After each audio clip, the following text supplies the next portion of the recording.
Ada satu distributorku dari Blora, tak jemput naik mobil, tak datangno ke pabrik. Aku bilang, kamu wis jadi agennya mama papaku. Iya. Sejak aku belum pulang dari OSI. Aku ndak mau kamu punya pikiran, kalau sakjane diganti anaknya terus anaknya dewek di-cut. Iya. Ngerti ya maksudnya ya? Iya. Aku ndak mau punya utang budi sama orang. Mama papaku tiap hari kerja di pabrik mie. Bahkan jarine papaku satu, Aduh. wis masuk mesin. Kamu lek tidur, bangun otakmu fresh. Solusinya nanti kamu sing nemukno dewek. Tapi lek kamu kurang tidur, badanmu nggak sehat, kamu nggak nyaman dengan tubuhmu sendiri, maka nggak ada masalah pun semua jadi masalah, dia bilang gitu. Aku sempat nemui kayak psikiater gitu ya, 2 sesi. Di sesi kedua aku sadar, orang ini kok bisa ngerti ya kesulitanku ya dan cara pikirku ya. Berarti orang ini lah ya pernah stres. Aku boleh tahu enggak, Kokomi ya, berarti ini kan orang yang paling ahli mie nih ya. Bener ya? Background-nya orang sing ahli mie nih siapa sih? Brand Koko itu apa? Boleh diperkenalkan nggak? Oke, aku adalah generasi kedua dari perusahaan mie namanya Parimas Bogaraya. Jadi brand pertamanya papaku itu Parimas. Aku mulai kerja take over perusahaan dari papaku tahun 2006. Sedangkan pabrik dewek itu sudah berdiri dari tahun 76. Jadi tahun 2026 ini kita celebrate 50 years anniversary. Kalau misalkan ditanya, kok bisa merasa jago mie gitu? Karena memang aku lahir di dalamnya pabrik mie. Dulu zamannya papaku masih home industry, aku masih kecil banget. Itu pabrik sama kamarku itu satu tembok. Berarti pabrik ini di dalam kamar? Bukan, maksudnya ini pabrik ya. Terus ini Sebelahan. rumahku kan. Lah rumahku itu, kamarku itu di pinggir pabrik. Oh, oke. Jadi kita itu hari jamnya sekolah, bangunnya susah. Soalnya kena mesinnya pabrik tidurnya wis enak wis. Oh, white noise. Iya. Oke. Tapi hari Minggu kita bangunnya masih pagi. Soalnya ada klotek dikit kita dengar. Soalnya pabriknya kan nggak kerja. Oke. Nah, dari kecil memang papa mamaku itu mulai dari nol. Jadi bikin mie mulai dari home industry, listrik sama airnya dikasih tetangga, 1 PDAM dari tetangga, 1 listrik dari tetangga untuk lampu. Jadi ya memang kita bikin mie itu dari betul-betul 1 hari itu 18 kilo. Oke. Satu hari. Pertama kali itu ya? Pertama kali tahun 76. Aku belum lahir ya, aku lahir 82. 1 hari 7 tadi berapa? 18 kilo. 18 kilo. Nggak sampai 1 sak tepung pokoknya. Nah itu memang dari awal papaku kerja itu kayak gitu. Pabrik itu nggak ada lantai nih, rumput. Jadi cuman seng gitu tok loh, di seng di Ya, kayak pokoknya ada atap gitu? Ya pokoknya ada atap seng gitu tok. Oke. Jadi rumput. Karena memang nggak punya duit sama sekali. Itu tanahnya pun tanahnya keluarga, papaku kongsian gitu. Nah, mereka berjuang. Katanya mereka pada saat aku lahir, itu masa keemasan gitu. Oke. Masa keemasan, mie laku dan segala macam 82 ya aku lahir ya. Terus mamaku kena kanker. Tahun 84.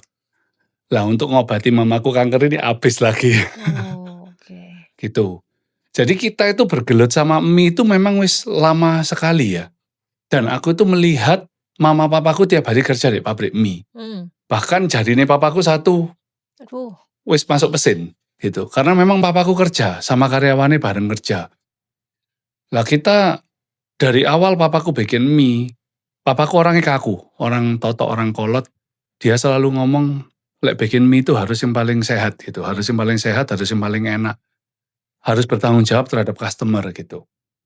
Nah itu berlanjut terus sampai akhirnya aku megang pabrik, dia cuman pesen, kamu lek produksi makanan, kamu harus berani ngasih makanan ini buat anakmu dewek tiap hari. Kalau enggak berarti kamu ojo jualan. Yeah. Itu tantangan loh. Apalagi di zaman sekarang ya, semua makanan tuh lek isa kan bisa tahan lama 1 tahun gitu kan, soalnya masuk supermarket gitu. Cuman karena pesannya papaku gitu ya tak jalan sampai sekarang.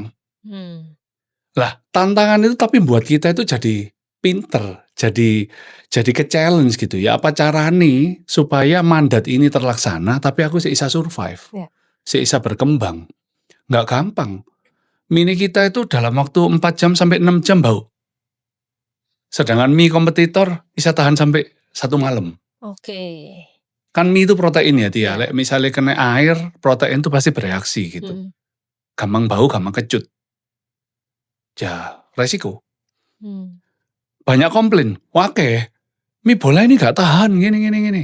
Ya nggak apa-apa, karena memang itu mandatnya papaku gitu. Mie nggak boleh kasih pengawet. Ya wes tak jalakno.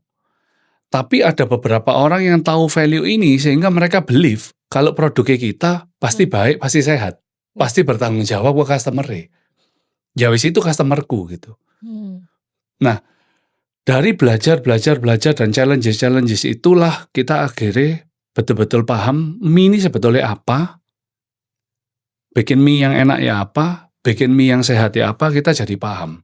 Aku nggak bilang aku paling pinter bikin mie, cuman sebagai sebuah owner perusahaan, generasi kedua, aku menjalani dari nol sampai akhirnya bisa itu betul-betul belajar dari papa mamaku dewek dan keseharianku di pabrik. Hmm. Nah, Gitu. aku pengen balik lagi kok. Tadi kan cerita dari 76 pertama kali bangun pabrik. Berarti dari pertama kali papanya Kuku bikin pabrik itu mesinnya manual yang harus tadi tangan hilang tuh berarti harus Pakai tangan masuk pakai no tangan ke masuk no gilingan gitu ya. ya. Iya. Itu berarti masih mesin yang kayak cuman ngek jalan gitu. Iya, adonannya itu modelnya kayak panci gode gitu. Mm-mm. Nah, itu pakai tangan. Oke, masih zaman model gitu ya. Ya, mari pakai tangan, terus dimasukno kayak mixer gitu ya. Mixer itu sih disogoi pakai bambu gitu. Oh, Supaya nggak ceket deh iya. antara giri-giri gitu ya nih. Peso-peso nih. Habis itu dikeluarno, dibungkus kain, diencot pakai kayu. Oh, bambu sing nyut biar gepeng gitu ya. Oh. Jadi lompat, gepeng, dibagi dua, dilipat, dincoti lagi gitu kan. Sampai wis cukup, baru dimasukno ke gilingan atau mesin roller kalau zaman Paling sekarang. terakhir itu ya. Nah, itu pakai tangan. Oke. Nah, itu pakai tangan. Makanya karyawannya papaku sing zaman-zaman dulu termasuk papaku dewek. Jari ini kebanyakan kelingking ndak ada kabeh. Iya, Gara-gara gitu semua. karena teori nih masukno adonan ke dalamnya gilingan itu harus pakai ini. Oh, makanya ini carry kene. Oh enggak, kalau gini enggak akan kena karena ini kan gede, enggak bisa masuk ya. Tapi karena orang cari gampang yang masuk nonnya pakai gini. Ini Lah kalau gini ya ini kena gitu. Jadi wis termasuk papaku jari ini wis ilang kabeh sing jari keling. Berarti kalau mau tahu ya ke pabrik Koko yang ini nggak ada, oh ini berarti generasi 1 gitu. Betul. Ada sing sampai sekarang kerja wis 36 tahun melok sih ada. Ya enggak ada jari. Waduh. Ini kenyataan ndak baik, cuman zaman dulu kan nggak ono Iya. safety, nggak ada apa ya, pokoknya orang survive gitu. Ya, entry level apalagi ya, kita nggak mikirin Ya, itu gitu, masih ya. belum. Oke. Nah, setelah kita berarti waktu zamannya papanya Koko 76 bikin mie itu masih mie basah dong berarti, belum mie kering dong? Nggak, mie kering. Oh, sudah langsung mie kering? Mie kering. Sudah pakai oven langsung? Ovennya itu oven manual juga ya. Oke. Ya. Bukan oven manual sih basically, matahari ya, dijemur. Oh. Jadi mie itu digelung, ditaruh di dalamnya, di atasnya ebrek. Ngerti ebrek? Iya. Nek nampan gitu ya. Dari bambu juga itu ebrek. Terus dijemur matahari.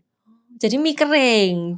Mie kering. Tapi kalau zaman dulu mie kering gitu kita bilangnya yummy itu bukan? Orang-orang dulu nyebutnya mie bakso ya. Oh, mie bakso. Iya, Oke. mie bakso. Terus itu setelah dari masa keemasan di 82, Mama sakit. Habis Mama semua. sakit. Habis ngobat no mama. Comeback-nya ya apa? Comeback ya baik. Comeback lagi. Lalu di tahun 90 ya. Muncullah yang namanya mesin otomatis. Oke. Mesin otomatis itu artinya dari adonan sampai ke finish good. Itu continuous gitu. Oke, satu line gitu ya? Satu line. Nah itu salah satu yang dulu bukan kompetitor pabrik di Sidoarjo. Itu pakai mesin itu. Harganya pasti jauh lebih murah soalnya mesin semua. Orangnya sangat sedikit dan produktivitasnya gede banget. Lah disitulah hancur. Mie gelung itu kalah sama yang namanya mie keriting. Oke. Jadi mie keriting itu lahir itu tahun 90-an Hmm. gitu. Dulu tuh semua mie itu digelung, dicetak gitu ya. Tapi kalau yang keriting itu tahun 90-an karena mesin otomatis itu tadi.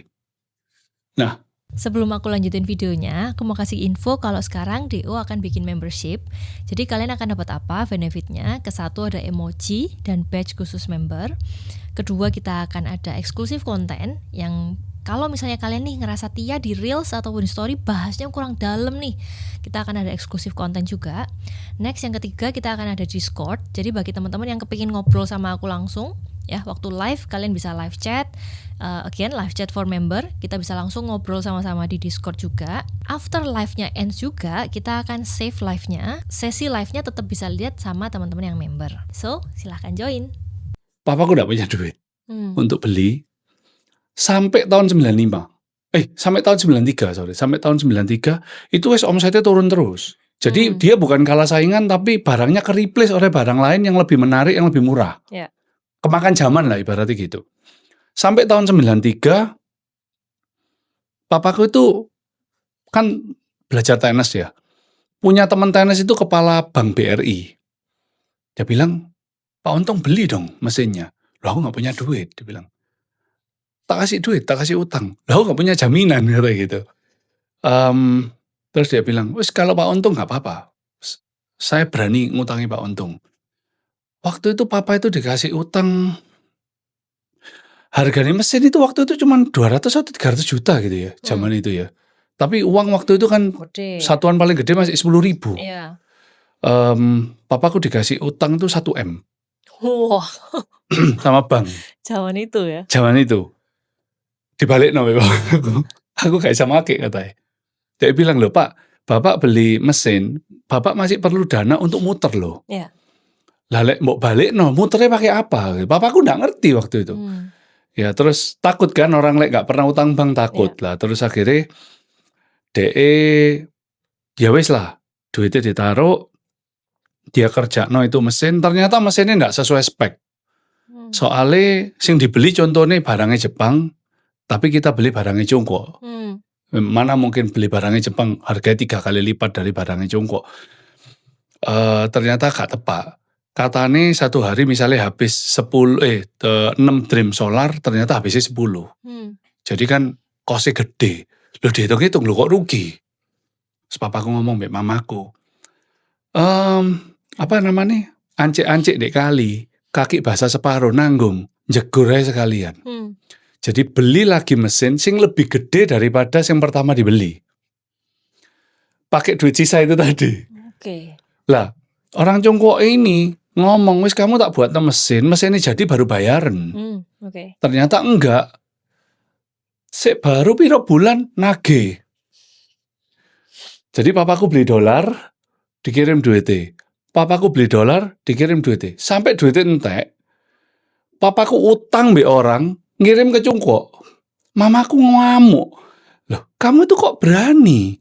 Perjanjian ndak ada, pabriknya kamu ndak pernah lihat. Yeah. Kok berani kamu ngirim kayak gini? Dan dia ini bocengli. Orang disuruh katanya mesin selesai baru bayar, kok disuruh bayar terus. Tapi namanya orang lek wis nasib ya. Meledoslah kerusuhan 98. Dolar dari 2.300 naik jadi 18.000. Utangnya papaku gak ada 20% tok. Waduh, timingnya nih. Jadi kalau misalkan pada saat itu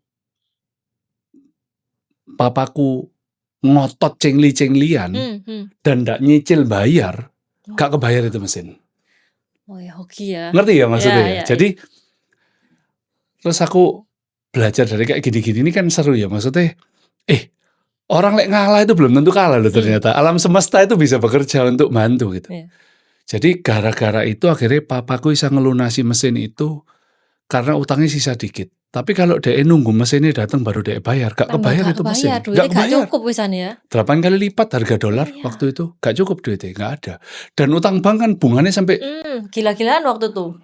Sampai 50%, 70% gitu. Ya itulah survive papaku. Jadi setelah itu mesin lunas, mesinnya datang, booming lagi wis. Sampai Bisa tahun ngejar 2000-an awal itu karena post krisis mie nyampe deh tokone orang belum bongkar ke toko wis ditunggu ambek pembeli. Jadi kernetku itu bagian nyareti siapa sing beli nanti totalan mbek tokoe. Sampai gitu. Sampai gitu. Itu zaman masa keemasan betul pabrik mie. Aku rasa bukan pabrik mie papaku tok ya, semua pabrik mie ngalami itu. Karena kan pada saat krisis dulu banyak pabrik tutup toh. Pabrik bangkrut, pabrik tutup. Indofood aja munting-munting kan waktu itu kan, Lim Sulyang munting-munting. Jadi kita itu kayak supply itu enggak ada tapi demand itu ada gitu. Dan banyak pabrik yang nggak berani kerja karena kan kerusuhan dan segala macam.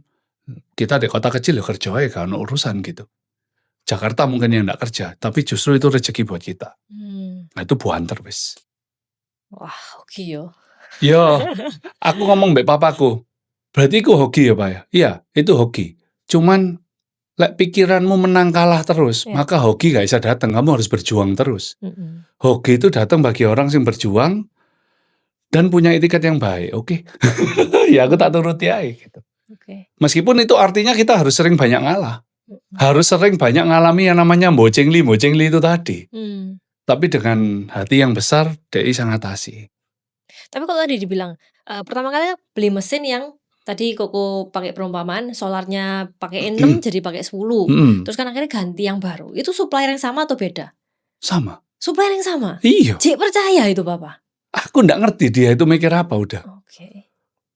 Aku nggak ngerti dia itu mikir apa. Cuman yang aku pelajari adalah orang itu berani dan atine apik bersih. Ono perlindungan. Iya toh, maksudnya siapa yang nyangka 98 kerusuhan dan dolar mencetat? Gak ada. Justru gara-gara krisis itu papaku jadi. Lucu, jadi waktu bank banyak dilikuidasi, orang Surabaya itu banyak sing bingung. Duitnya mau ditaruh mana? Karena mau deposito meskipun bunganya tinggi, tapi kan banyak bank ditutup waktu itu. Takut semua. Pabrik tepung yang dulunya tepungnya laku, jadi nggak laku karena nggak ada pabrik kerja. Papaku yang dulu beli tepung harus beli DO dulu, tunai, baru 2-3 hari barangnya bisa diambil. Sekarang diutangi ya Mbak. Soalnya nama baiknya nama baiknya dia itu lebih dipercaya daripada bank-bank yang khawatir dilikuidasi. Jadi banyak orang bos-bos Surabaya itu waktu itu ngutangi papaku tepung, ngutangi papaku duit. Bondo nama ini ya? Bondo nama tok. Bondo nama tok. Wis gak ada yang lain. Memang papaku gak punya apa-apa. Aku sih njamani kok. Aku tuh SD kepingin beli hamburgernya Benardi. Sing becaan itu loh. Itu kan enak ya. Sampai sekarang enak ya. Aku tuh harus nabung 7 hari baru bisa beli 1. Jadi aku pergi tokone saudaraku sing jual benang wool di desa. Aku dibawai pulang benang wool. Terus pulang aku tak kelabang tak jual bagi teman-teman sekolah jadi pembatasnya buku itu orang baca. Terus aku pulang naik becak kan. Kalau pulang dari sekolah naik becak atau digonceng naik sepeda sama karyawannya mama. Ada orang bangun rumah. Dulu itu orang bangun rumah kan nggak ada yang ditutup ya. Terbuka aja. Aku berhenti. Tak pilih tackle potongan-potongan tackle tak pilih. Tak bawa pulang, tak gosok di kertas gosok sampai halus, besoknya tak jual bagi konco-konco buat itu loh, gacoy bendan itu loh apa sih? Ya ampun. Engklek itu loh. Side projectnya banyak. Loh itu SD kelas 2, kelas 3 loh aku. Ngelakuin itu KB itu ya itu jualan-jualan gitu itu. Lah baru aku bisa beli burger Benardi. Jadi aku beli burger Benardi itu ngomong, "Pak, bumbunya sing akeh." Soalnya tak cokot Twinty. Tapi seneng loh, maksudnya hidup gitu tuh ya menyenangkan. Tapi itu bukan perkara kekurangan ya, tapi memang hobi aja. Memang awalnya kan papa mamaku gak punya duit. Jadi aku itu sangu sekolah itu duitnya nemen. Buat beli bakso sak mangkok itu gak cukup. Buat beli bakso 1 biji cukup. Uang sakuku 100 rupiah kok waktu itu kok. Burger Benardi itu 700 rupiah pokoknya. Jadi aku 7 hari. Nabung 7 hari. Ya. Jadi beli Pak bumbu sing akeh tak makan kan titik gitu. Tapi itu sebelum masa-masa 98 berarti Koko sudah gede dong. 98 aku sekolah Australia. Sudah kelas 99 aku berangkat Australia. Papaku wis mampu Nyekolahan. aku di luar negeri. Oke. Yo. Nah, terus Koko di Australia belajar permian? Enggak, Oh enggak. aku belajar HR. Oke, HR. Kenapa kok milih HR? Aku mau masuk political science, Mbak Mama nggak boleh. Oke. Jadi aku ini senang politik, senang sejarah, senang politik. Mbak Mama nggak boleh karena ya di Indonesia politik Nggak sangat tak ya. sehat lah ya. Jadi nggak boleh. Lalu aku mau masuk psikologi, aku nggak punya dasar IPA. Oh, Aku tuh psikologi harus IPA ya? harusnya ya dong IPA dong. Aku tuh senang manusia pokoknya. Oke. I am a believer of human being. Jadi aku masuk HR, S1 selesai, aku disuruh berangkat Cungkuak sama papa. Untuk belajar bahasa setengah tahun pulang. Aku nggak mau. Aku milih untuk stay di Aussie. Kalau bisa dapat PR, aku ngambil S2. Oke. Kalau aku boleh flashback, itu keputusanku sih sudah keliru. Harusnya ke Cungkuak ya? Iya. Terus rasakan tuh toilet-toilet yang serem-serem Oh. itu kan akan menjadi keseharian Anda gitu ya. Sebetulnya itu masalah kebiasaan lah. Kebiasaan Kalau aja. biasa ya Nggak biasa. apa-apa ya. Iya toh. Iya. Iya, jadi aku milih untuk stay di Aussie. Tapi itu keputusan yang menurut aku kurang tepat. Itu papaku ngomong, "Kon percaya mbek papa, Wan. Percaya mbek papa." Aku bilang, "Enggak, Pak. Aku gak seneng mbek Jongkok." Iya. Kan Kapten Amerika dari Amerika, kan Kapten China toh. Gitu, aku gak seneng Pak ngomong, aku gak seneng. Jadi lulus S2 aku langsung pulang. Langsung pulang, megang pabrik tahun 2006. Dipeseni cuman situ, ya itu tadi peseni. Pabrik ini mau bawa apa terserah. Bahkan mau dijualnya terserah. Oke. Tapi pesannya papa satu tok, lu lek produksi makanan pasti lu berani ngasih makanan ini buat anakmu dewe. Wis, mari dipesan gitu ditinggal. Dan dia tidak pernah masuk pabrik lagi. Jadi dia itu nyerakno anak itu brek gitu tok, terus dia gak pernah masuk pabrik. Berarti kok nggak dibarengi sih Nggak gitu, ada. nggak ono. Gak ono. Ya wes gitu. Cul. Oke. Hari kedua, itu hari pertama. Hari kedua diajak ke Bank BRI, suruh tanda tangan utang 4 miliar. Oke. Suruh tanda tangan utang 4 miliar. Aku tanya, "Pak, buat apa?"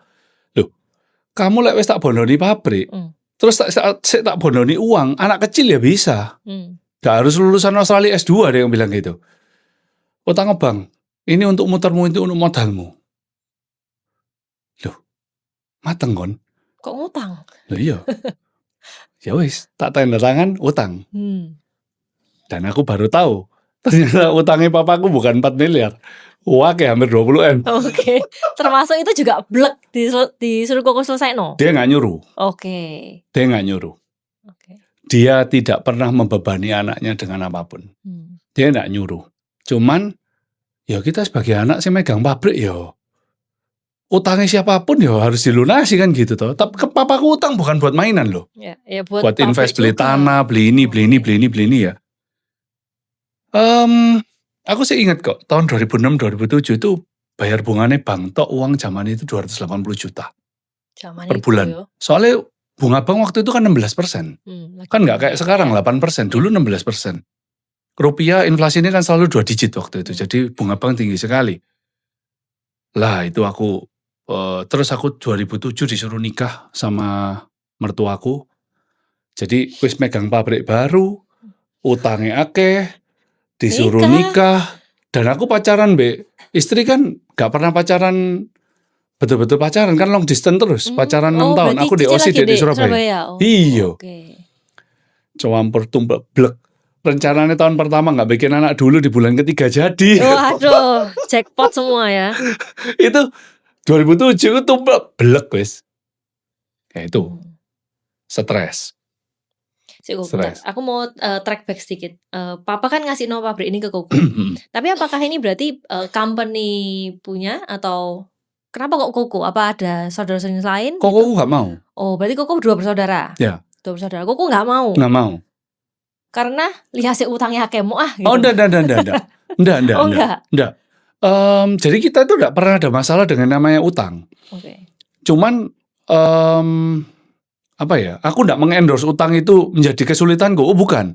Maksudnya aku cerita ini apa ya?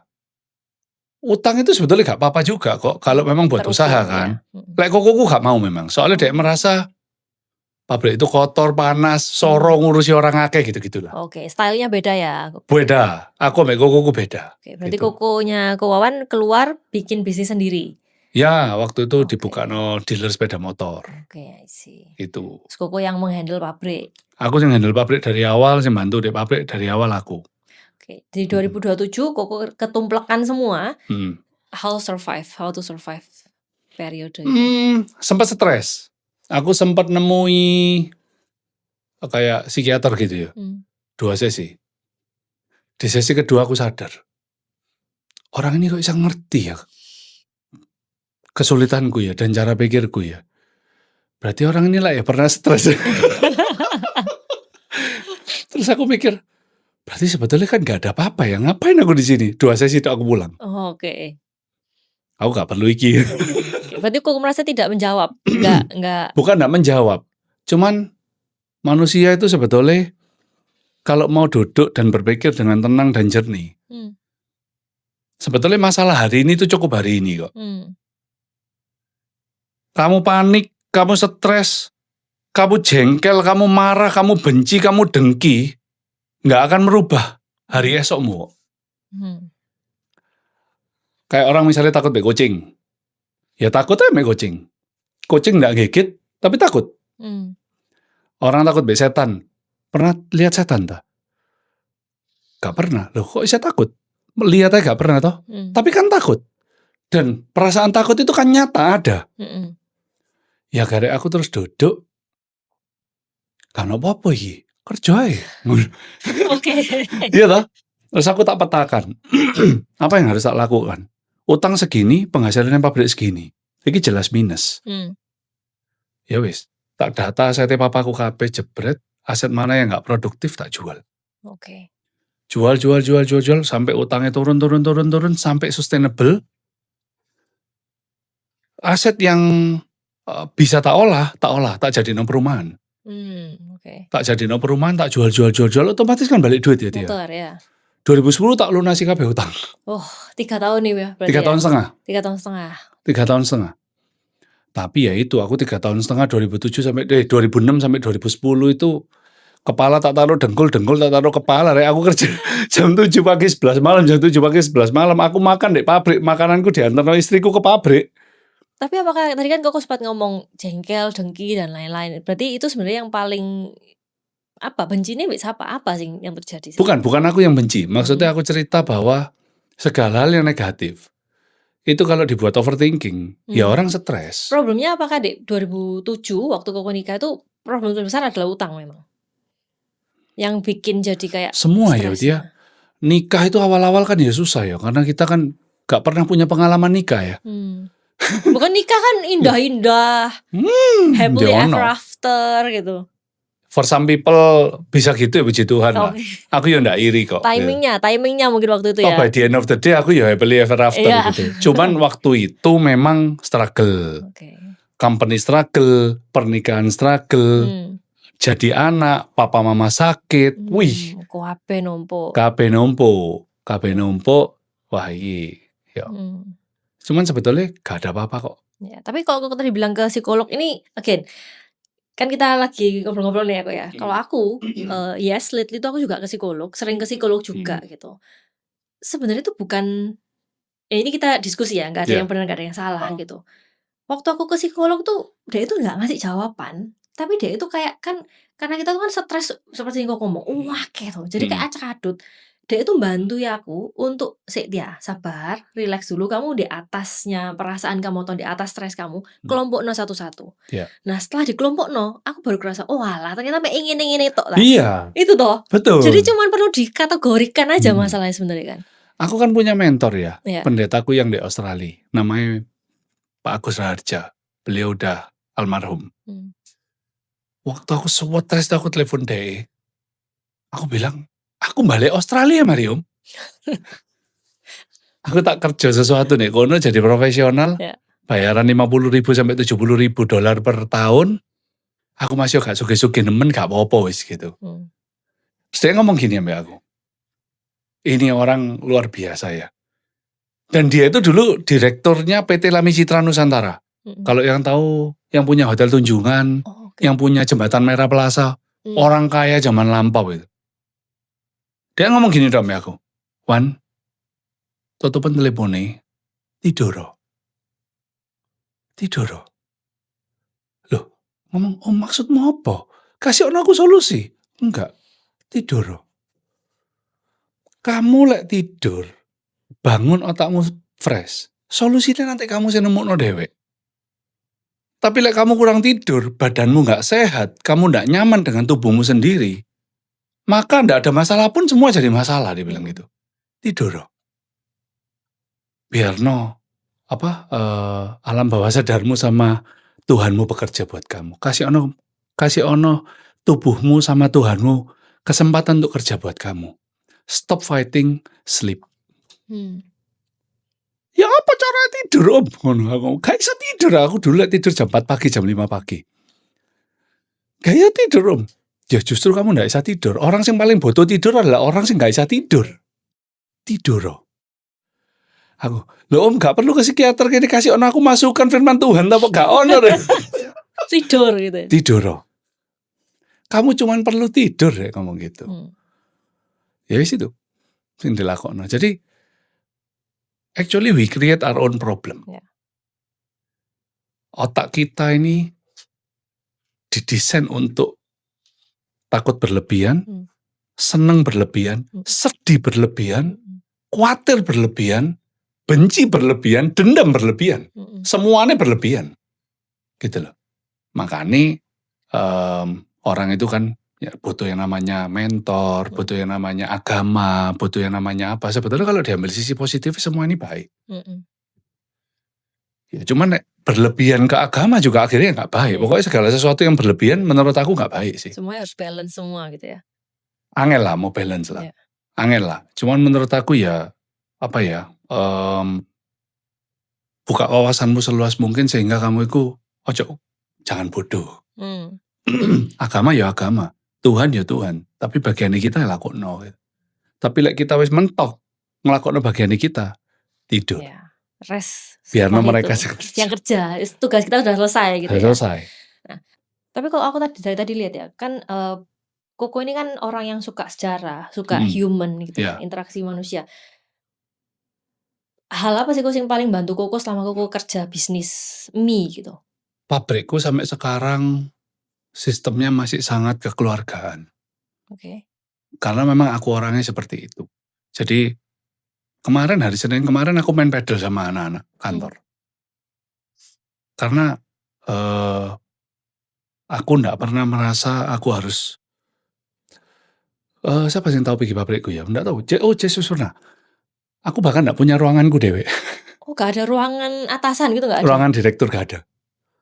Jadi aku itu pergi kantor, aku masuk ke ruang meeting, dan aku manggili anak buahku situ-situ di ruangan meeting.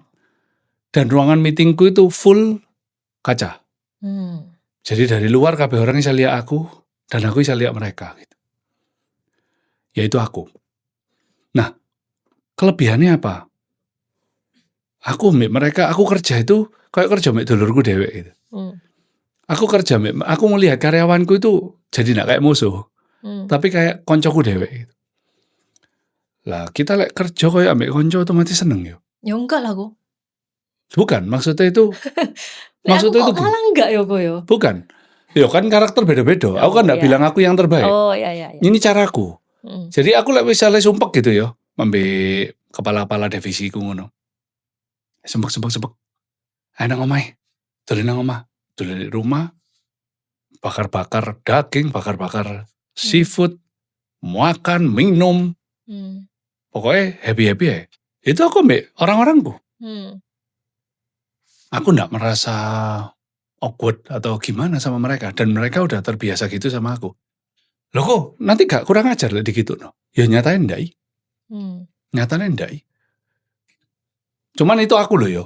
Enggak bisa ditiru oleh orang. Enggak bisa. Itu betul-betul specific leadership style. Kalau dia ngomong aku gak nyaman kok. Yo, berarti bukan tipemu. Enggak ada yang bener salah gitu ya. Enggak ada. Kokoku udah bisa.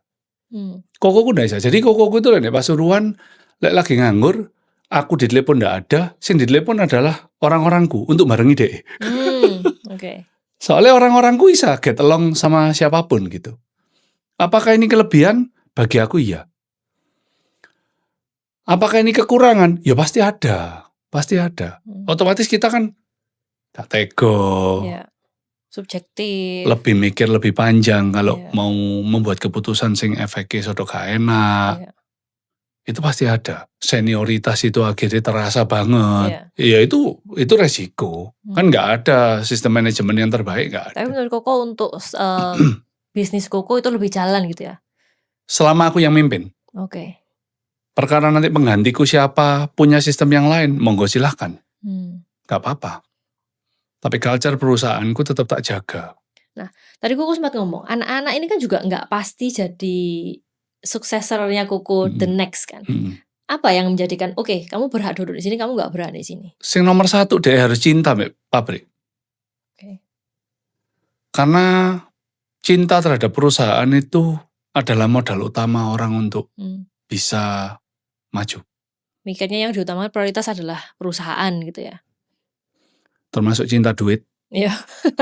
Ya. Cinopol lagi. Loh iyalah, harus diakui iki. Iya toh? Wong Cina gak ada duit itu aneh menurut aku. Termasuk suka duit ya. Iya. Jadi aku membiasakan sama mereka memang kerja dari si cilik, mereka sering-sering tak ajak. Ada satu cerita, waktu Hector, anakku sing laki nomor 2, umur 6 tahun. Jadi dia itu lulus TK ya, mau masuk SD kelas 1. Kan liburan naik-naikin kelas itu kan panjang, 1 bulan tuh dia. Aku bilang, Hector belajar kerja ya. Mau ndak? Mau bah. Pikirnya dia kan kerja, seneng-seneng. Mau bah katanya. Oke. Nanti kamu digaji sama Ayana. Ayana itu kepala pabrikku sing di pabrik lama. Entahlah kamu digaji berapa, pokoknya kamu kerja, masuk ceklok, pulang ceklok. Seperti karyawan pada umumnya. Gitu. Ya Pak, mau Pak. Nanti duitnya duitku loh Pak. Ojo dipek loh katanya dia gitu. Ya duitmu. Dan kamu tak perbolehkan beli apapun kecuali hal yang negatif. Pakai duitmu dewek, soalnya ini duitmu. Aku bilang gitu.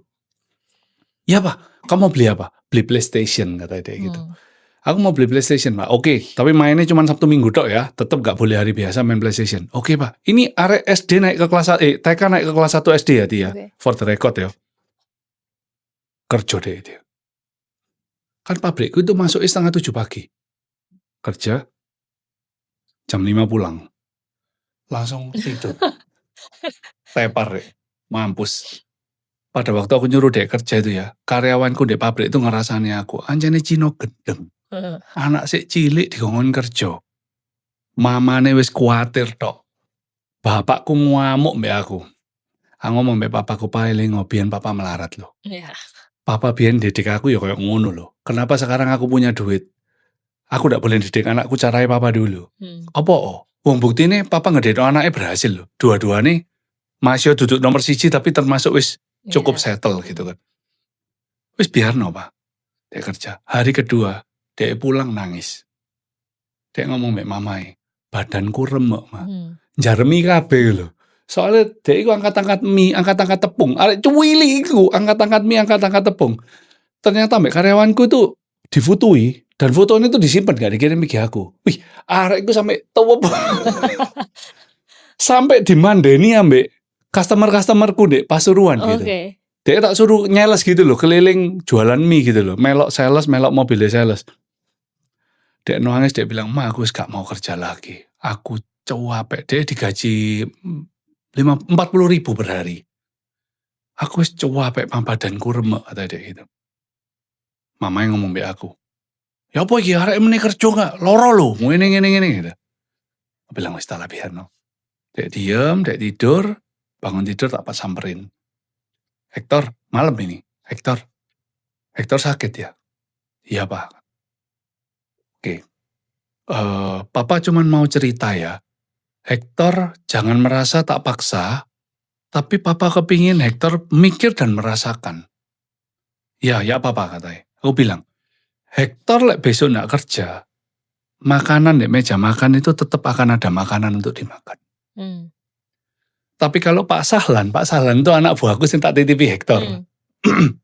Nggak kerja, besok nggak ada makanan di meja makan untuk dimakan istri sama anak-anaknya. Hektor kalau memang sakit nggak apa-apa besok nggak kerja.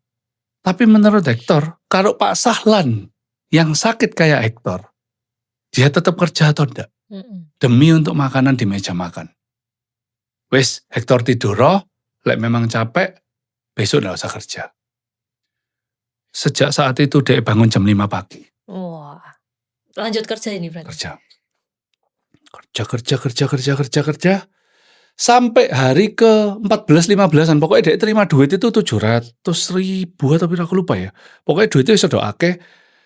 Wes mari cukup kerja mau masuk sekolah, dia berhenti kerja. Wah, dia ada pesta perpisahan sampai anak buahku di sana. Dia jadi kayak apa maskot ngono ya. Anak buahku jadi cinta mbek DKB gitu, jadi kenal KB anakku yang namanya Hektor gitu. Terus dia tak tanyai, wes ini duitmu 700.000. Kamu mau beli apa? Tak beli nombek papa. Karena ini duitmu, aku bilang gitu. Terus dia bilang, Pak, aku nggak jadi beli PlayStation, wes. Kenapa? Percuma aku beli PlayStation. Mana ada waktu untuk main? Aku kerja terus, kata dia gitu. Aku sampai, oh wow, oke. Satu hal positif kan. Dari PlayStation, terus dia ngomong, terus kamu pengen beli apa? Aku pengen beli sepeda, Pak. Oh iya, wes tak beli sepeda. Tapi tolong Pak, lek bisa beli 2 ya. Loh, ngapain beli 2 buat siapa? Buat adik. Soalnya adik si kecil belum bisa kerja. Aku sampai gini, kok bisa tadi kayak gini ya pola pikir hari ini ya? Aku udah ngajari loh. Ini betul-betul kejadian nyata gitu. Yeah. Itu lek ketahuan Kak Seto, aku di sana ini loh, chat laboring katanya. Iya. Wow, aku gitu toh. Aku seneng toh. Ya wis. Terima kasih ya Hektor. Hektor meskipun umur masih kecil tapi Hektor luar biasa menurut Papa. Nanti malam tak traktir makan. Aku bilang gitu. Tak traktir makan dek. Rumah makan suka ada dek. Namanya Valencia. Nasi gorengnya paling enak dek Pasuruan. Makan dek kalap kan. Karena tiap hari ini makan makanannya kernet kan dek kan. Makan kalap. Saat makan itu malah makan kernet? Iya harus. Oh, harus. Bukan dibawa imaman ini khusus nggak ada. Los iki. Makan deh. Waktu yang bayar, dompetku tak kasih deh. Bayaran. Kamu lah wis saya hitung-hitungan. Karena tiap hari pulang tuh ambek mandorku tuh disuruh tulis toko apa, berapa balmi, uangnya berapa, disuruh jumlah. Gitu diajari gitu. Bayaran. Dibayar deh. Mari bayar deh itu bawa nota ambek bawa dompetku itu balik ke meja makan mencurung gitu loh. Hektor kenapa duitnya kurang tak aku gitu? Enggak Pak. Terus kenapa? Dia duduk noboni rumah makan ya. Pak, nasi goreng ini 35.000 gitu. Aku bilang, iya. Dia ngomong, Pak, wes ya cukup. Terakhir kita makan di sini. Duh, kenapa? Pak, aku kerja setengah mati gajiku itu 40.000. Cukup untuk beli satu piring nasi goreng di rumah makan. Aku enggak mau makan di sini lagi. Pada saat itu aku bilang, Tuhan terima kasih. Yeah. Hal yang paling sulit diajarkan kepada orang itu bukanlah masalah jadi juara kelas ya. Tapi orang itu kadang-kadang sampai umur wis tuwek, sik nggak ngerti artinya duit. Yeah. Anak ini punya kesempatan umur 6 tahun, dia udah tahu value-nya uang. Bahwa, 35.000 buat nasi goreng itu mahal loh. Selama ini dia nggak tahu, soalnya papa uang duit. Berapa banyak anak orang kaya nggak ngurus, anak orang nggak terlalu kaya aja nggak ngurus. Pokoknya aku njaluk iki turutono Pak, gak mau turuti aku minggat. Yeah. Aku bilang Tuhan terima kasih. Anakku umur 6 tahun, dia punya kesempatan tahu arti dan nilainya duit. Aku mengucap syukur banget. Terus mari gitu. Aku bilang, Hektor, kalau Dek Kristen, kamu harus ngasih persembahan sulung atau gaji sulungmu ke gereja. Maksudnya Pak? Ya gajimu hari pertama, 40.000 pertama, kasih persembahan di gereja nanti di sekolah minggu. Loh, kok cek enak? Kok cek enak deh ngomong gitu. Pak, sungguhan tak ini? Gini Hector, kalau misalkan kamu nggak mau ngasih nggak apa-apa, itu hakmu. Iya. Cuman, lek uangmu 700.000 ini nggak cukup untuk beli 2 sepeda, ya tak beli 1 tok. Tapi lek kamu kasih uang 40.000 itu ke gereja sebagai persembahan sulung, kamu belajar, maka lek nggak cukup untuk beli 1, papa nambahi duit untuk beli 2. Dia langsung mikir. Akhirnya dengan berat hati, dimasuk amplop gereja, dikasih ke gereja. Aku nggak ngajari anakku fanatik di gereja. Aku ngajari anakku untuk, kon ngerti duit bagus. Kamu merasa cari duit itu nggak gampang sehingga kamu kalau spend harus wise. Itu bagus. Tapi aja sampai hidupmu diperbudak be duit. Iya. Itu sing tak ajar no. Bukan urusan nyumbang gereja, enggak. Akhirnya dia ngasih, tak beli 2 sepeda, 1 buat adek, 1 buat dek. Dan aku ngomong mbak bojoku, seumur hidup dia tidak akan lupa peristiwa ini dalam hidupnya. Bilang itu. Jadi anak-anak ya, yang mau anaknya yang mau mulai naik SD, boleh tanya ke Yumi, kok terima magang anak SD gitu ya? Ampun. Siap-siap nanti anaknya pulang celeng kabeh putih kabeh.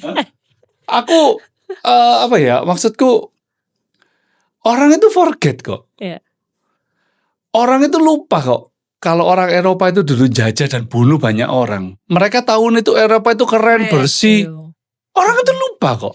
Histori itu dibuat dan dibikin oleh pemenang kan. Yes. Aku cuma bisa nyiapno anakku jadi pemenang. Perkara besok-besok nasib PDI apa itu sudah nggak di tanganku lagi. Makanya lek dia tanya mbak aku, kok klasifikasi apa sih yang perlu untuk nanti jadi penerus Koko? Aku bahkan nggak ngomong no itu, tugasku cuma nyiapno mereka. Perkara mereka nanti mampu atau tidak, atau bahkan jauh lebih sugih daripada aku, ya puji Tuhan. Tapi aku nggak akan berpikir ke harus orang ini, nggak. Aku nggak mau subjektif ke sana, aku tetap harus objektif gitu. Dan kalaupun semua nggak ada yang cocok ya cari profesional gitu. Iya. Dan makanya aku bilang, aku harus pensiun di usia 45. Sungguhan tadi tahun depan loh Bu. Tenan dah. Kalau Tuhan mengizinkan ya aku Siap. pensiun. Siap. Nggak tahu. Loh iya, aku bilang aku harus keluar dari direktur utama. Sehingga regenerasi terjadi, sehingga pembaruan dan refreshment terjadi, sehingga pabrik ini tidak bergantung kepada 1 atau 2 Superman. Tapi pabrik ini bisa berdiri dan berkarya karena ada orang-orang yang mencintai pabrik ini dan bekerja bareng untuk pabrik ini. Dan mereka layak meskipun mereka bukan anakku. Why not? Aku bilang. Gitu. Nah, tadi kalau kita bilang survival of the pabrik gitu ya. Boleh cerita nggak kok? Kira-kira dunia persilatan permian ini sekarang kondisinya kayak gimana sih? Sakit. Kenapa kok sakit? Yang pertama karena jumlah pabrik mie yang sedemikian banyak. For the record, pabrik mie paling banyak di dunia itu di Indonesia. Iya dah. Harusnya ya. Bukan Cina? Mie ya. Aku nggak bicara yang lain-lain. Aku bicara mie ya. Indomie ku jelas paling gede dunia. Ya. Lalu teman-temannya Indomie ini mie sedap dan yang lain-lain ini juga anak kecil. Loh iya toh. Dan Indonesia per kepala berarti ya, per kapita itu konsumsi mie nomor 2 dunia. Memang gede banget. Lalu pabrik mie itu cukup padat karya.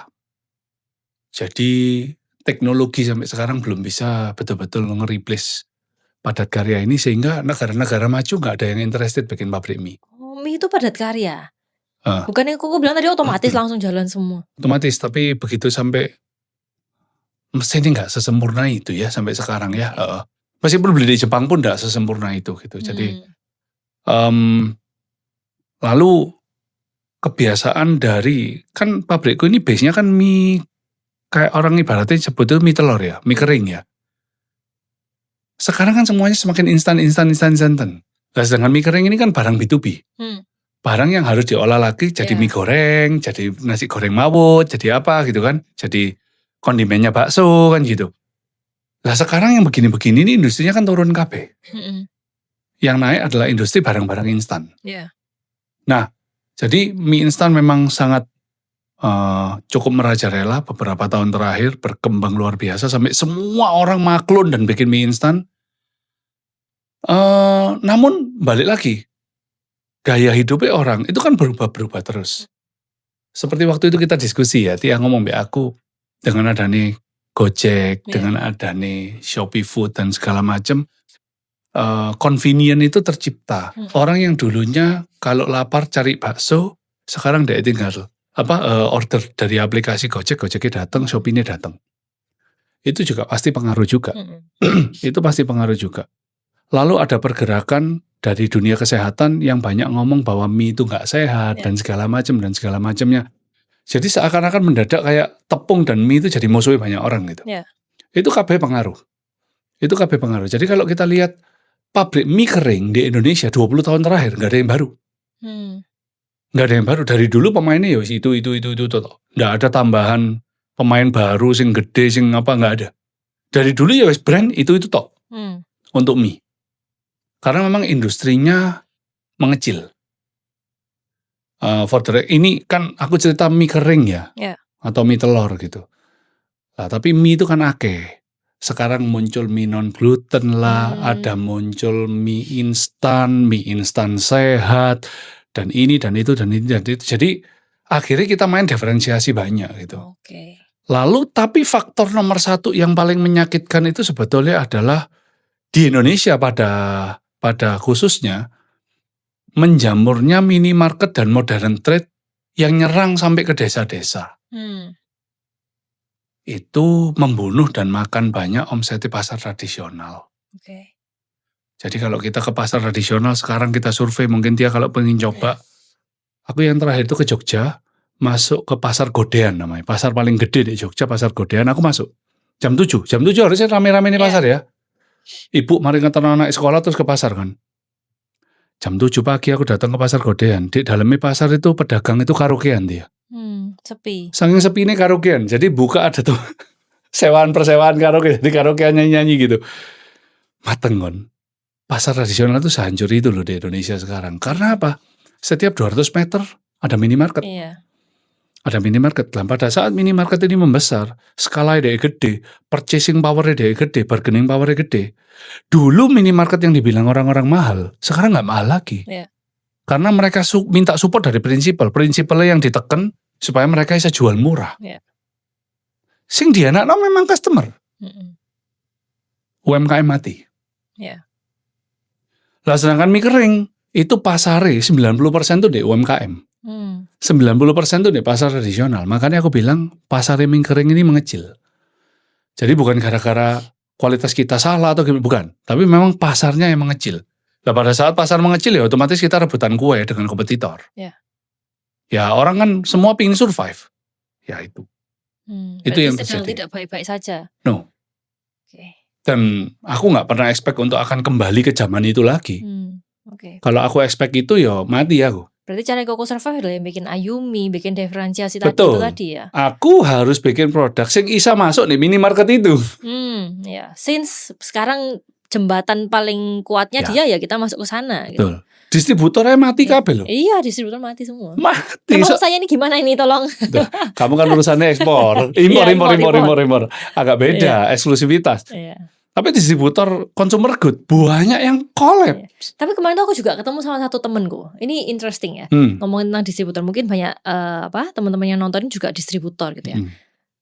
Ada satu teman dia tuh distributor, kalau nggak salah aku lupa barangnya apa ya deh ya. Spare part. Nah, dia tuh distributor spare part. Ngomel, wah prinsipalku tuh kurang ajar. Gak dikei barang gitu toh. Dikei barang harganya lebih murah online. Apa gitu kan. Nah, terus di lain kesempatan aku ketemu sama prinsipal spare partnya. Nah, cuman aku gak cerita, itu loh distributormu enggak tak cerita gitu. Aku tanya, ini ya apa? Bisnismu tuh ya apa? Permainannya ya apa? Problemnya ya apa? Dia bilang, sainganku itu sekarang sudah buka toko sendiri nih. pucuk-pucuknya ujung Yes. tombak. Ya. Aku kalau lawan sama sainganku pakai distributor, value chain-nya sudah nggak nyucui, hitungannya nggak masuk. Jadi sorry I have to kill you. Aku harus masuk sendiri. Masuk sendiri pun mbok pikir aku cuan, enggak. Masuk sendiri pun at loss karena sainganku running at loss juga. Yes. Atau karena skala dia gede, dia bisa running at very thin margin dan Betul. aku at loss. Jadi sekarang aku merasa distributor banyak yang dalam tanda kutip gedek gitu ya, atau sakit hati sama prinsipalnya. Oh, prinsipal kok ngono gitu. Betul. Sebenarnya prinsipalnya juga lagi survive. Iya, survival mode juga Survival dia. mode, bukan dia yang memilih megiro kita cai Enggak. dewe gitu ya. Betul. Iya. Betul. Makanya gini loh. Kita itu sudah nggak punya leverage yang bisa kita kasih atau sharing Iya. sama distributor. Wes nggak ada. Nggak ada. Sedangkan distributor dewek juga perlu survive. Iya. Misalnya distributor FMCG, dia pegang 20 prinsipal. Menurut dia sing mana sing dijual no disian? Yang cuannya paling akeh. Cuan paling akeh, jualannya paling gampang, Cuan paling betul nggak? gampang, betul. Oke. Berarti pabrik-pabrik kayak aku kira-kira dijual nggak barangnya? Ya nek kuku bisa gampang jualnya. Statusku kan challenger. Statusku kan bukan market leader Oh nih. iya susah. Nah, iya toh? Susah. Makanya aku bilang be orang-orangku ya sakit hati dia. Distributorku ya sakit hati. Iya. Tak kumpulno, tak undang. Iya. Ada satu distributorku dari Blora, tak jemput naik mobil, tak datangno ke pabrik. Aku bilang, kamu harus jadi agennya mama papaku. Iya. Sejak aku belum pulang dari OSI. Aku ndak mau kamu punya pikiran kalau sakjane diganti anaknya terus anaknya dewek di-cut. Iya. Ngerti ya maksudnya ya? Iya. Aku ndak mau punya utang budi sama orang. Kamu nulungi mamaku, tak akoni kamu nulungi mamaku. Tapi Su, zaman ini wis berubah, Su. Iya. Aku bilang beda, gini ya, Su. Susu ini statusnya kan agen, tapi omsetnya gede. Susu tak angkat jadi distributor resmi ya pabrik. Tak kasih supervisorku yang paling pinter, tak kasih 2 salesku, tak kasih 2 mobil, tapi khusus jualan miku tok, jangan barang lain. Mobil ini gede no areamu. Sungguhan tak? Sungguhan, aku bilang. Tapi susu tak kasih syarat ya. Nomor 1, susu harus PKP dong. Iya. Masa omset 2 miliar misalnya, terus gak PKP dia, apa gak dredeg kalau dewe gitu toh? Ya. Nomor 2, susu harus cari pengganti susu. Susu ini usianya udah 68 tahun. Iya. Dan yang bantu susu, sorry aku tahu, maling kabeh. Susu harus minta anak susu pulang dari Jakarta nganteni susu, tak ajari aku. Tak sediakan orang perpajakan dan segala macam, PKP ajarono anakmu sistem. Tak bandani tak bilang gitu. Gudangnya tak kontrakno, aku bilang gitu. Tapi syaratku itu, PKP, pembukuan sistem, dan anakmu suruh pulang nganteni kamu. Aku lek suruh ngajari kamu masuk. Jelas kok ndak kira gelem, ndak kira nututi, aku bilang gitu. Orang 68 suruh belajar perpajakan, ndak iso. Ndak bisa kok. Anaknya ndak mau balik.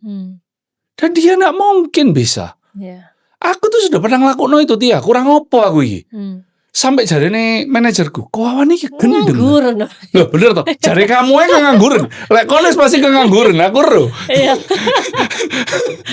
Tapi aku tuh jaga relation tuh sampai kayak gitu, tak jemput loh dari Jawa Tengah loh. Tak kirim sopir jemput khusus, balik kirim sopir lagi. Aku bilang, "Mama aku, Mas sorry yo Ma, aku bilang. Duduk aku sih nggak gelem. Iya. Bukannya nggak tanggung jawab, nggak tahu balas budi aku ya. Survive-nya iki lho. Lah susu tak suruh PKP gak bisa kok. Iso, iya. Mau gede ya apa? Pekerjaan sekarang lu gak PKP, berarti omsetmu cuma 400 juta per bulan. Dengan marginnya distributor itu net sebetulnya cuma 3% ya. 12 juta, nututi kayak apa 12 juta duit sekarang, aku bilang gitu. Betul gak? Susu mau gede harus PKP, gak bisa gak PKP, aku bilang gitu. Akhirnya gak jadi. Akhirnya aku sampai sekarang gak pedas. Dia ngomong, manajerku ngomong nang Wawan ya, sorry ya, aku kemarin emosi. Kamu percaya dia? Aku ditelepon. Pas tak loudspeaker, manajerku ini sampingku. Dia itu ngilokno, kok niki owner goblok, aku digituin. Manajerku sampai, kok sorry ya, aku kerja, tapi lek dingene wong aku iso gak terima loh. Aku bilang, sabar dhisik. Iki customer, jujur aku diam deh. Tapi wis talah. Orang emosi, mau turuti emosi jadi apa? Aku bilang gitu. Ya itu. Akhirnya dia minta sorry ambil aku. Sampai sekarang ngisi hubungan, cuman nek suruh gede gak bisa. Distributor ojo sakit hati ambil prinsipal. Prinsipal ya ojo sakit hati ambil distributor lek barangmu gak dijalakno. Mereka Iya. cari duit. Iya, lagi survive semua iki. Everybody has to find their own way. Kemarin aku sempat ketemu ini kok. Interesting fact, ada satu brand, mereka tuh mau masuk ke Southeast Asia. Terus mereka tuh masuk ke Malaysia dulu. Terus di Malaysia tuh kayak gak niat.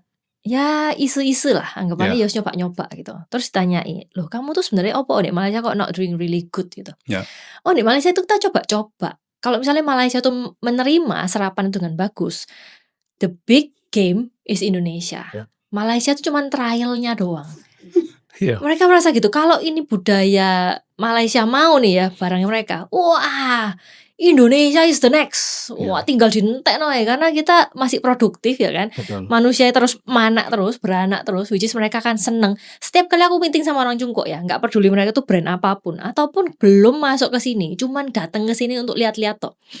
Mesti mereka tuh cuma satu yang bilang, wih sangat nianxinghua, sangat anak muda banget. Anak kecilnya tuh masih banyak ya. Yo. Anak mudanya banyak dan mereka ngelihat kita anak muda banyak itu kayak duit gitu loh. Duit. Oh itu scary soro sih itu. Aku ada cerita satu menarik karena kan aku ini punya kongsian showroom sepeda motor listrik. Mereknya Uwinfly. Oh ya tahu. Aku kan buka. Jadi Jawa Timur kita omsetnya nomor 2 lah. Oh alah ya ampun kok. Grup kita ya. Uwinfly. Aku kongsi ambil beberapa orang. Ini cerita keren ya, serem ya, embulah. Ya. Uwinfly itu kan market leader di Indonesia. Ya. Dan ternyata nih Cungkok Uwinfly gak payu. Uwinfly ini outcast-nya Cungkok. Iya. Dan dia jadi market leader di Indonesia. Oke. Lalu karena grup kita ini gede, kita itu di-approach sama merek namanya Yadea. Yadea ini adalah market leader di Cungkok. Oke. Wes bayang notok gedene sak piro. Omsetnya Yadea ini mungkin 10 kali lipatnya Uwinfly. Ya, gede dan dia sukses Eropa kabeh dihajar kabeh mbak Yadea abis. Yadea ini pingin masuk di Indonesia. Dan salah satu yang dihubungi adalah grup kita karena grup kita penjualan 2000 unit per bulan. Sekini takok. Kon gak ada mau di Indonesia? Iyalah. Aku memang sengaja biarno Uwinfly untuk masuk dulu, buka jalan. Tes market. Betul. Gede. Aku Masuk. melbu. Iya. Tak sikat Uwinfly. Dia ngomong gitu kan. Terus, wih, kita ini yuk geter. Berarti kini kudu mancing 20. Ngerti tuh maksudnya? Mereka ikut tarung. Sampai di luar negeri rebutan orang loh. Iya. Wih, mereka itu gak peduli. Be. Ya mancing 2, buka PT lagi. Iya. Ih, gak iso kini nyekeli salah situ market leader, situ market leader di sini, sekarang, jagoan kandang sama jagoan global lagi. Ya, dua-duanya kita terima, singkat cerita nih. Terus kita meeting sama Uwinfly. Hey Uwinfly, kamu udah denger nggak kalau Yadea itu mau masuk Indonesia? Udah. Terus ya apa? Ya enggak apa-apa, GM ku sih ambil. Iya. GM sih hire. Iya loh. Oh iya dah, lu bapak ini mas leren, lu gak ada kan? Secepat itu kan. Iya. Terus kita tanya, apa strategimu untuk ngatasi gedene Yadea yang mungkin kapitalnya 10 kali lipat daripada kamu? Ya kita bersaing lah. Aku yakin Indonesia gak mungkin Yadea bisa menang dari aku. Terus dia ngomong gini, orang Indonesia tuh suka model. Orang Indonesia tuh gak peduli spek. Pokoknya modelnya apik, keren, orang Indonesia beli. Yadea itu modelnya butut-butut.